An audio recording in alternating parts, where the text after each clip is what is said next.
Hyun and Dream. It's going to be a ZVT. We're talking about this matchup, Andre, whether it's the balance. I just need a Terran. How it was going back and forth. Just need a Terran in here. Because we had Protoss for Zerg and 2 other Zergs. And you know, it's actually a fun fact, though, Andre. Go ahead. We have 15 Terrans, 15 Zergs, and 14 Protosses currently logged into the StarCraft NASL, to the StarCraft II League. We need 1 more Protoss to completely make it even. And I mean, we have no control over that. No. In fact, we only have 1 Protoss in the round of 8 thus far, from what we've seen.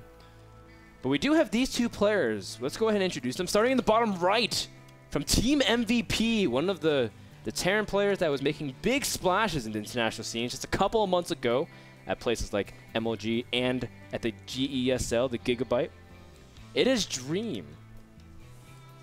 In the top left, we have from Team TSL, a former NBC hero Brood War player. It is Hyun from Team TSL, the Red Zerg, who honestly has been hyped up to be really, really, really good at StarCraft. Just hasn't been able to, I guess, get over that initial hump. You know, because everyone has that kind of transition period. Because how long has Hyun been playing StarCraft 200? Since November of last year. That's not as long of a time. And it took, what, MVP didn't win his first GSL they entered. In fact, he fell kind of early. And it took for him to kind of get rolling as well. Now, Hyun is a little bit longer time. But still, Hyun is very talented. In fact, in his first month of ever playing StarCraft 200, he already got to Masters League. Now, that doesn't say much. But on Masters League on the Korean server.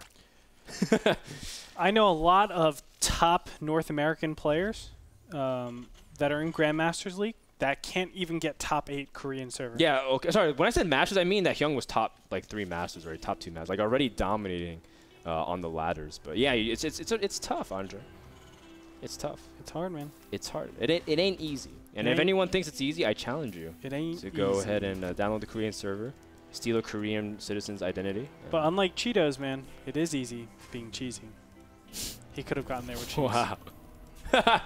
Wow. That was so bad I giggled. What are you talking about? That was so good. No, I meant like it was so corny. It was so cheesy that I giggled. No, actually, Andre, I really love corny jokes. In fact, one of the best ways to ever approach me is to just tell me a corny joke. I love those kinds of things. But you know what's not corny? These guys play. Because honestly, Dream is one of these guys that people always said he was forgettable. You know, and I feel like that was kind of a little bit of a harsh way to spin it. People would say if you put like Dream and Tails and like Sleep and Golden, like all these players that are like mid-tier Koreans all in a basket and drew out one name, you pretty much get like the same kind of game. But I feel like that's a little bit discrediting to them because Dream plays really solid. If you saw his games, I mean, he's got a lot of potential. And I think even though, yeah, he's not keen, and he's not, you know, he's not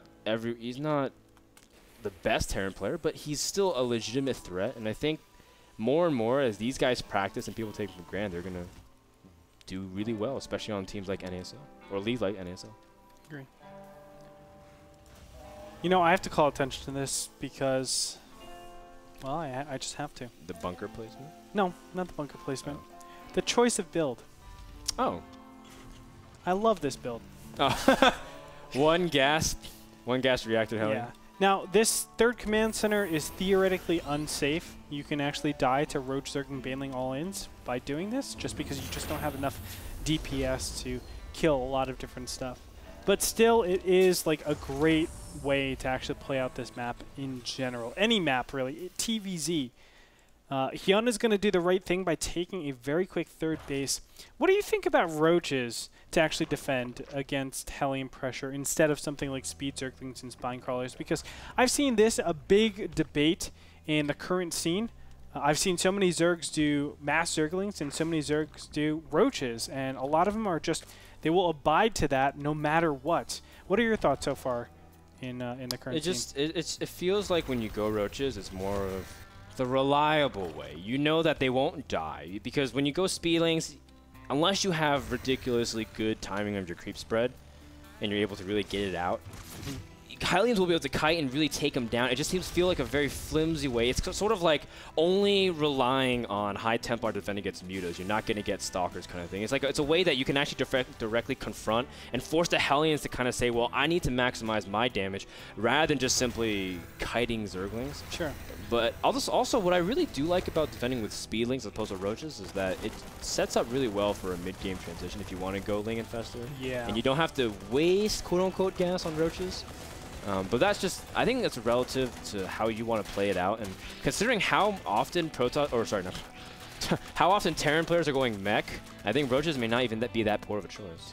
Yeah, that's what we've been seeing a little bit more in the scene. Players actually going Hellion Banshee into something like mech, which is, for a while, been under a lot of scrutiny. Is mech good? There's been fads where it's like, yeah, it's amazing, and some people are like, no, it's garbage.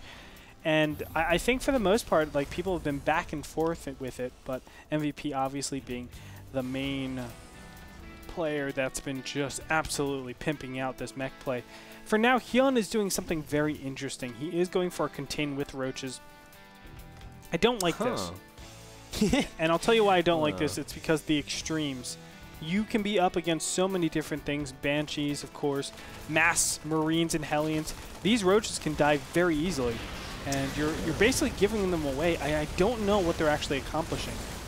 Well, Dream did think he was going to get Roach, Ling, or Baneling busted. He prepared 2 bunkers on the top of his ground, but he says, okay, well, actually, that's not that many Roaches.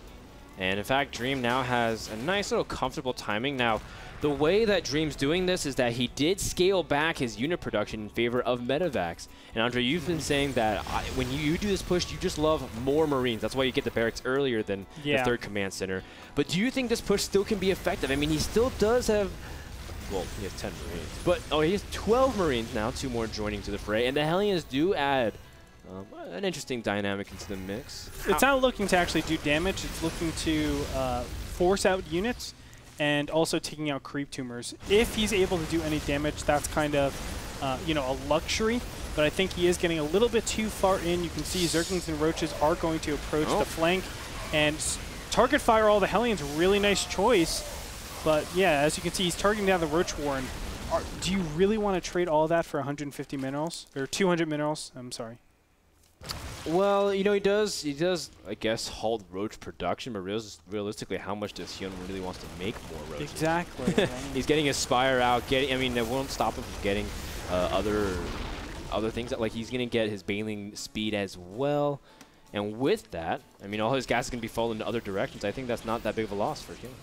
Yeah, don't get me wrong. What he's also doing is actually creating space for him to take his 3rd base. You don't want Roaches and Zerglings to be on the ground, and you're like, oh my god, I hope he doesn't attack into me. This way, you're doing pressure. You're obviously making the Zerglings and Roaches be in a defensive posture, but no longer. Hyun is going to now push out here. Dream really blundering right there with losing all of his units, and now his 3rd base is under a lot of serious trouble. He's probably going to have to actually lift off from here. Yeah, and well, the Zerglings do end up evacuating. I thought they were going to take out some of the mules and stuff and really halt some of the mining. But actually, a good way to solve the situation. Hyun going to do the right thing and take a 4th base. Now, again, when you're going to go for Mutilating Bane, Andre, on Ohana, what are some things that you have to be mindful of, especially when you're going against a Marine tank, because you've been playing a lot of Zerg. Creep. That's the #1 thing. If you want to ever go Muta, you need to make sure there are queens out on the field that are always going to replace that creep. If your creep ever goes down, your Zergling Baneling Muta is completely useless. You need those Banelings to connect, and not having that creep there actually severely hampers any chances of you cleaning up any particular push. Yeah, so have you ever played the Micro Trainer? Oh my gosh, yes. It's like, well, it's laughably easy when you have Marine tank against Baneling, Zergling Muta on no creep. But that's kind of the thing, too. Ohana is a little bit of a tighter map. Creep spread is not nearly as difficult. There's not many avenues to really spread across compared to another map like Daybreak. And so at this point, I think Hyun has a pretty decent ability to spread creep, but he's not really doing it like you said. He's kind of keeping it towards his side of the map. Regardless, we'll see what he does with these mutas. Mutas, of course, are just going to be able to poke in. No turret defense just yet, so Hyun can actually get quite a few pickoffs here. But the big problem is 1-1 is already finished. These mutas don't have any upgrades on them just yet. So the Marines are actually really effective. This is kind of why You know, mutas really don't make a lot of sense this day and age. I mean, people focus so hard on getting double upgraded Marines that it's actually very difficult to rely on mutas to do that continual damage. So you're basically putting in so much gas into this. What is it, 11 mutas out in the field? Yes, 11. So that's 1,100 gas. If you think about the infestors you can buy with that, the upgrades, even the hive tech, how fast you can get there, that actually makes a big difference. And what are these mutas really going to accomplish? Yes, they make Terran players play a little bit more defensive. You're able to take out a couple of siege tanks here and there if you're lucky, but that really doesn't happen at the top level anymore. Oh, he's trying to bait the Marines going forward before Siege Mode finishes. Oh, and those Banelings, look at how the lack of creep really punished that 7 Banelings actually dropped there. He was in the mid-30s and now, or at about 30, now he's in the 20s of Baneling count. And, you know, Hyun does manage to save most of his army, but that could have been a very, very bad moment. Now, yeah, I mean, Dream is starting to get that 2-2 timing going, starting to push out, being really aggressive, and this is kind of where all the boils down to. I feel like I'm watching a game from last year, Andre, from Mutilating Bane against 2-2 Marines and tanks with Thor support. But to find out what happens, creep might come to play here. The Marines are off creep, but that's only just a small faction. The tanks are not sieged up, but the ones in the back are doing significant damage, and Hyun has to pull back. I actually like that for Hyun. That's a lot better because he was able to just delay that attack for just a little bit more. His infestor switch is a little bit off-timed, I think. Normally, you have that big engagement before you actually do a big tech transition, but him being able to fit those infestors in definitely helps out quite substantially because he can just keep those Marines down so the Banelings can actually blow up onto them. We're going to see the big engagement right now. The Zerglings from the left side flank, absorbing some of the tank shots, and now the Banelings are able to go everywhere. The Infestors keeping down all the units locked. The Thor getting into the battle just in time to absorb a lot of Baneling damage as well.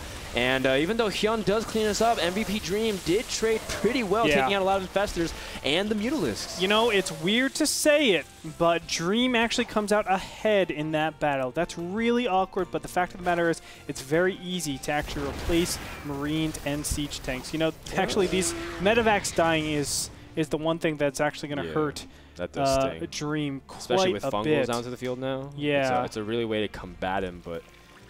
But I think Dream is actually slightly ahead from that engagement. The fact of the matter is you delay Infestor count quite substantially, and you're able to get your army out really, really fast. Now, one thing, his production has been really, really slow so far, and Dream needs to defend this Planetary Fortress. He doesn't have +2 building armor, Andre. Oh, he's got SCVs repairing, though. It's all right. Well, you can see that also MVP Dream, something that will come into play very, very soon, is that he has 3, 3, and 2 started on his vehicular weapons. But Hyun has nothing. He has he's just making Broodlords at this point, pooling all of his gas there. And yes, while getting Broodlords is very important, you also want to get really solid upgrades for Zerglings to help absorb a lot of the early damage, especially with, again, the amount of pure Marines that Dream is going is going to be really strong. Now, Dream doesn't know Broodlords are coming, I think, right? Otherwise, he'd start Viking production. He's just continuing medevac. Yeah, Viking production or Marauder production, either of those two. You really need those Marauders. It sounds a little bit weird. For the Infestors. For the Infestors, yeah. The Marauders actually are so tanky to a point where they have to actually burn a couple of Fungals just to keep them in place. And if ever they get forward, obviously some micro damage can be done where you're able to actually take out Infestors, so that's really effective. Can't rely just on Zergling Baneling when you have such a low Infestor count, but we're going to see the big attack coming in right now. Nope. I lied. No, I mean, at this point, Dream is dropping a couple more star points, trying to buy time with a drop on the left-hand side and scanning to keep track of his opponent's army, making sure to never get too far out of position. Zergling trying to catch tanks, though, before their siege. Dream has to turn around and fight for at least a couple of seconds here. And he does, and Dream is buying a lot of time. He's getting more Vikings out to the field. He's able to deal with it. It would be really nice.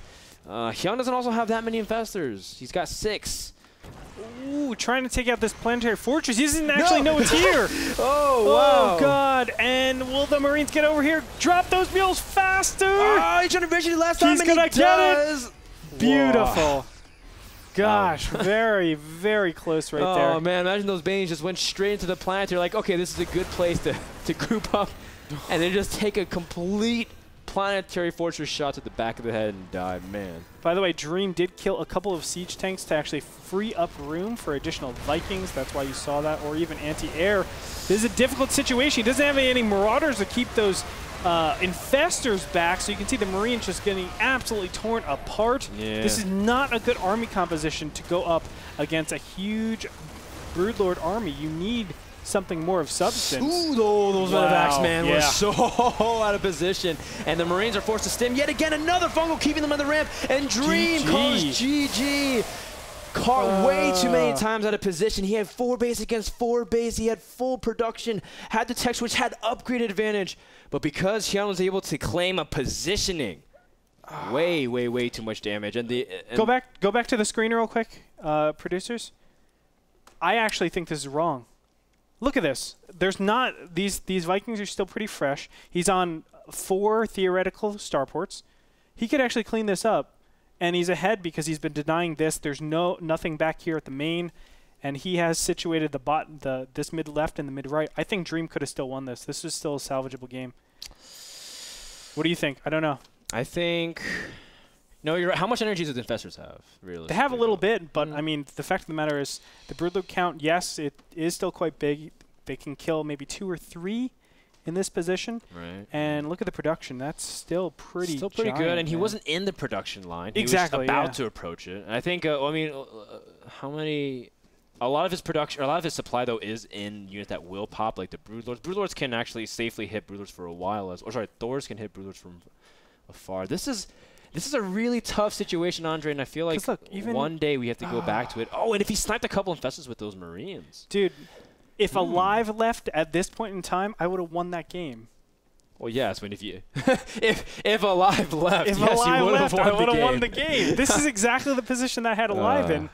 But then his production was like, LOL, and that's all he did. It's a tough situation because in that moment, Dream was it's a very momentum based, and you can't always say it's winnable in that position. But at the same time, Dream, I feel like he did have a chance, but in the end, he just wants to move on to game number 2. Andre, we can't blame him. Dude, Hyun was almost on 2 base economy. Game number 1 goes to Hyun. We'll find out what happens game number 2, including what map Dream will pick. We'll find out after a quick commercial break. Don't go anywhere. We'll be back. Don't age it.